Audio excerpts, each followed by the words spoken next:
Okay. I'm out of hiding. Was I upset about Thursday? Just a tad bit. Pick 8. Picking 8th is... Oh my... All right, we have a double jump. But in that same breath, we got what we were kind of expecting. I mean, you should have been expecting. We expected to get the 6th pick with damn near no odds to us getting in the top 3. Now, yes, I'm a little sad because, you know, I would love to see LaMelo Ball. It's not over. I'm not saying it's over, but the reality of the situation is we are at pick 8, and I needed all those damn days to think it through. And well, if you don't follow me on Twitter, you would not know that I have been talking it through and I've been getting all my opinion on who we should be getting and whatnot. So I just want to take the time to make this video to talk some of you guys off of a ledge because it's not over, all right? There are some options. There are a lot of options. A lot of things can happen come the draft. So here are my first thoughts after what happened on Thursday. I'm sick. I'm so sick. I'm so sick. I'm so sick.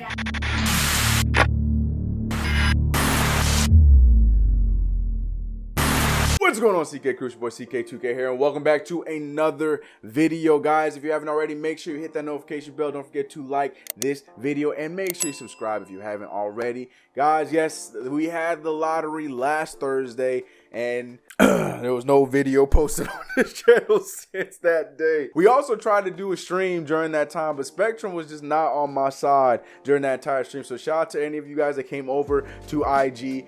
We had some fun over there, and hopefully I can get the internet situation figured out so we can start streaming again because I miss streaming over here. But guys, yes, we had hopes of getting in the top 3, 4 possibly. That didn't happen. I had hopes to at least keep our 6th pick.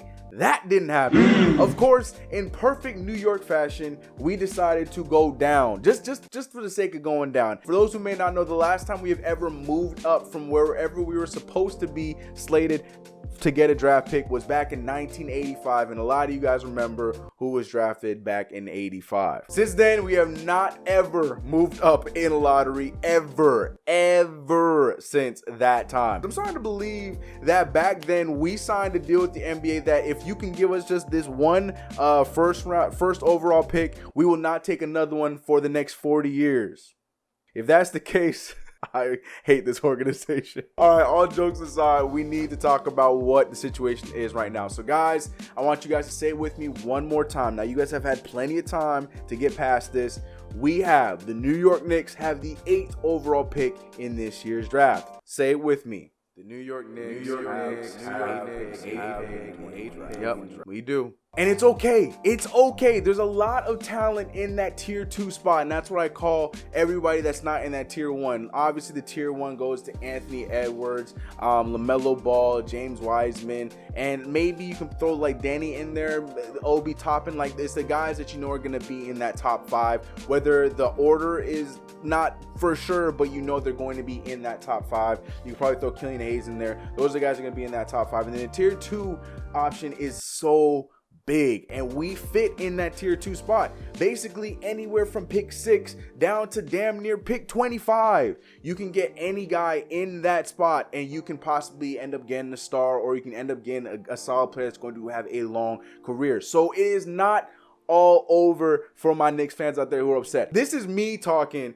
I am the biggest LaMelo Ball. I'm the biggest Ball family stan that is a New York Knicks fan. Okay, I've been wanting trades for Lonzo Ball. I was hoping and praying that we would go up so we can draft LaMelo Ball. And even though I know that those two situations are not the case, knowing that we're sitting at 8, I myself am not as negative as you might think I might have been. We are in a solid spot. There are a lot of talented names that are in the 8th spot. And hell, it's not over that maybe there's a possibility that we could put a package together to possibly move up in that top 4. It's not over, especially when you have Leon Rose looking like this during the draft lottery. You can't tell me that Mark Tatum is not worried about his life. Look at the way Leon Rose was looking after he got the pick he got. Mark Tatum, About to be swimming with the fishes, my guy. But there's lots of options down there at the 8th pick, and I feel like the conversation has quickly shifted over to my 2 favorite prospects in the draft right now, and that is between Devin Vassell, and he's definitely my favorite prospect at this spot. I am growing love for Kira Lewis Jr. You guys have been telling me, and I've kept finding you guys on it. I keep like, I don't think Kira Lewis is a top 5 player. The more I watch, the more I understand, the more I listen, the more I'm starting to understand, yes, you know what, Kira Lewis is probably the 3rd, 4th best point guard in this draft right now, and if he's drafted at 8, I have no problem with that. But there's scenarios where we could get both Devin Vassell and Kira Lewis Jr. Think about it this way. We have the 8th overall pick, the 27th pick, and the 38th pick. We can easily swap that 27 and 38 for something around the lines like 15, 16, 17. And then I guarantee if Vassell or Kira Lewis are still on the board, we can pick up both of those guys with those 2 picks. Now, obviously, if the option is not already up where we decide to move up and trade for a top 3 pick, I just want to also preface this. I'm a big LaMelo Ball stan. I believe anything is possible, but in that same breath, I don't think we have the package to make a deal with the Warriors, maybe the Hornets. The Hornets, I feel like we can put something together for the Hornets, but we're not getting that 1st or 2nd pick. I'm pretty sure that the Warriors are going to move that pick, but I don't think it's going to be to the likes of us. We don't have anything for them. The only move I can see happening is for like Mitchell Robinson in the 8th pick, and although I'm not against that move, then the question then comes down, if we make that pick, are we picking up James Wiseman? Or because I don't know if we would be trading our starting center to then draft a guard. You know what I'm saying? Because then that puts us at a deep hole and the big man position unless we're doing something in free agency. So I just don't see that happening. I see Charlotte being more of an option that could actually possibly happen. So stay tuned for that. I just don't see us making any moves with the Golden State Warriors or with Minnesota Timberwolves. They're probably going to trade those picks, but it won't be to us. Now, here's the reason why I love Devin Vassell so much. A lot of you guys see Devin Vassell as an easy, just role player, a guard that no one should really be worried about, just a 3-and-D guy, no upside. You know, he is what he is, move on. I don't understand why it's so hard for people to understand how important efficiency is, his defensive abilities, and when is the last time we have drafted somebody that has a shot from the jump? Now, obviously, anything can happen. He can go right into the NBA. He hasn't played many games in a long time because of the pandemic. He can go right into the NBA and not have his jump shot the way that he had while he was playing his last few months in college. That might not be there. I get that. But for the most part, I'm going to take this dude's 50-some% field goal percentage, and I'm going to feel pretty good about that going to the next level. I'm going to say that right now. The dude's shot looks way too damn pretty. A, B, he has a motor. That is something that is very underrated in drafts in general. One of my favorite guys, Kevin Knox, we know one of his biggest issues has been his motor. Kevin Knox could be one of the most talented dudes in that draft back in 2018, but he is his own worst enemy. We all understand that, and it has to do with the motor. Same with one of my other favorite prospects, Cam Reddish. Cam Reddish has shown signs that he is probably one of the best players as he was projected before last year's draft. The problem was his motor. Devin Vassell doesn't have that issue. Devin Vassell, if you put him in the right situation, you don't know if he's going to turn into that next level player. That's why right now I have him in that Chris Middleton range, and you cannot tell me you would not be upset with getting the Chris Middleton light for free. And I feel like Devin Vassell is that kind of guy. Would I draft him over guys like Tyrese Halliburton, Cole Anthony, blah, blah, blah, blah? Yes, in a heartbeat. Cole Anthony is great. I do